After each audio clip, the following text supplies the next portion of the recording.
অনেক দিন পরে মাছ দিয়ে শাক রান্না করলাম, সাথে আজকে দুপুরে লাগি কি কি ফাঁক করলাম সবটাই শেয়ার করব। আর রান্না বান্না শেষ করে যখন আমি খাবার খাইতে বসি তখন আমার সাথে কি হয় সবটাই আজকের ভিডিওতে থাকতেছে। আসসালামু আলাইকুম, সবার কি অবস্থা? আশা করি সবাই খুব বেশি ভালো আছেন। আলহামদুলিল্লাহ, সুন্দর একটা সকাল আমরা উপভোগ করলাম। ঘুম থেকে উঠে সবাই এই বিছানাতে জড়ো হই আর সবাই মিলে আড্ডা দেই। তো আদিলকে এখানে আমি একটু দুধ দিয়ে দিলাম আর আমরা সবার জন্য চা বানাই নিলাম। অন্যদিকে আমি নুডলসও বানাইতেছি। আমরা পরিবারও আট দিয়ে আসার পর থেকে আমরা সবাই মিলে এই বিছানাতে ঘুম থেকে উঠতে জড়ো হইব আর আট দিয়ে নিয়ে আমরা সুন্দর একটা সময় কাটাই। এই যে ভাই বোনের সুন্দর একটা মুহূর্ত আমরা সবাই মিলে উপভোগ করি। আর দুনিয়ার যত গল্প আছে সব গল্প আমরা এই বিছানায় বসে শেষ করে নিই। এর মাঝে দেখলাম আব্বু অনেকগুলা মাছ লই আইছেন বন থেকে, বন থেকে আর কি ফাটানো হয়েছে মাছ কাটাকাটি শেষ করে দুপুরে রান্না বান্না করে যখন আমি একটু খাইতে বসি দেখেন আমার সাথে কি হইতেছে। আমার মনে হয় প্রতিটা পরিবারে এরকম একটা পিস আছে যে সবকিছুতেই আক্রমণ দিব। তো আমি দুপুরে খাবার খাইতেছি, আমার মেয়ে টপ করে আমার প্লেটে আক্রমণ শুরু করে দিছে। ও খাবে না, সবকিছু নষ্ট করে দিবে। আজকে তো মাছ আসছিল, তো ওই মাছগুলোর মধ্যে দেখলাম লাটি মাছ আছে, তো লাটি মাছ দিয়ে আজকে একটু পুঁই শাক ফাঁক করছি।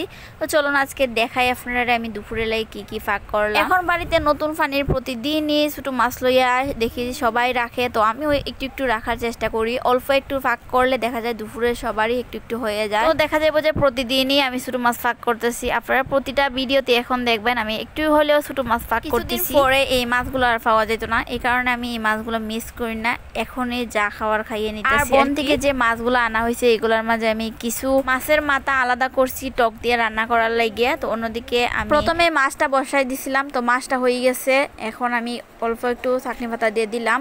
আর এই মাছটার মাঝে চাটনি পাতা দিলে স্বাদটা অনেক বাইরে যায়। তো এই মাছটা অনেকেই আমরা পরিবারের সবাই পছন্দ করে। এখন অনেকগুলা মাছ আসছিল, তো ভাবলাম এই মাছটা দিয়ে একটু শাক ফাঁক করবো।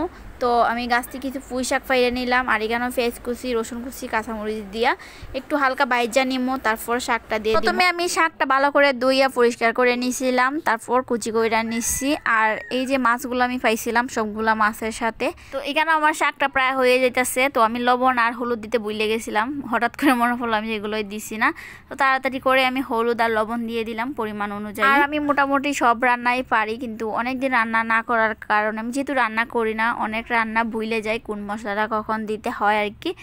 তো অনেক দিন দেখা যায় আমি রান্না করি না, আমার আম্মাই রান্না বান্না করুন। আমি বাবু হওয়াতে বা বাবুর আগেও আমি তেমন একটা অসুস্থ থাকার কারণে তেমন একটা রান্না বান্না করছি না। এখন আবার রান্না বান্না যেহেতু আমার আম্মা বাড়িতে নাই কিছুদিন, ওই কারণে আমি রান্না বান্নায় ঢুকছি, না হলে আমি রান্না বান্না করি না। যাই হোক, এখন আমি মাছগুলো দিয়ে একটু নেড়ে টেড়ে দিয়ে দিলাম। আর আমার রান্নাগুলো কেমন হয় অবশ্যই কমেন্ট করে জানাইবেন। ভাবতেছি এখন থেকে রেগুলারই রান্না করবো। শাক রান্না শেষ হয়ে গেছে, পরে আমি আবারও একটা পাতিলে মশলাটা কষাই নিয়েছি টক রান্না করার লাগি। আর আমি তখন খুব বেশি একটু তাড়াহুড়ার মাঝে আসছিলাম, তেমন ক্লিপও নিতে ভুলে গেছিলাম। তো এখানে আমি প্রথমে টকটা একটু কষাই নেওয়ার পর সবগুলো মাছ দিয়ে দিলাম, মাছের যে মাথাগুলো আসছিল আর কি সবগুলো দিয়ে একটু কষাইয়ে নিয়ে নিমো। তারপরে একটু ঝোল দিয়ে দিমো। আর আমার মনে হয় এই তরকারিটার মধ্যে একটু পাতলা ঝোল থাকলে আর কি স্বাদটা বাইরে যায়, এই কারণে একটু পাতলা ঝোল ঝোল টাইপেরই ফাঁক করলাম। তরকারিটা হয়ে গেলে আমি নামিয়ে অল্প করে একটু চাটনি পাতা দিয়ে দিলাম। তারপর এই যে ডালটা, আমার প্রতিদিনই ডাল ফাঁক করা লাগে আদিলের লাগে, আদিল অন্য কিছু খাইতে চায় না। তো যাই হোক, আপনারাও আমার মতো শাক ফাঁক করুন কিনা অবশ্যই কমেন্ট করে জানাইবেন আমি কীরকম শাক ফাঁক করলাম। আর খাইতে কিন্তু আলহামদুলিল্লাহ অনেক বেশি মজা হয়েছিল।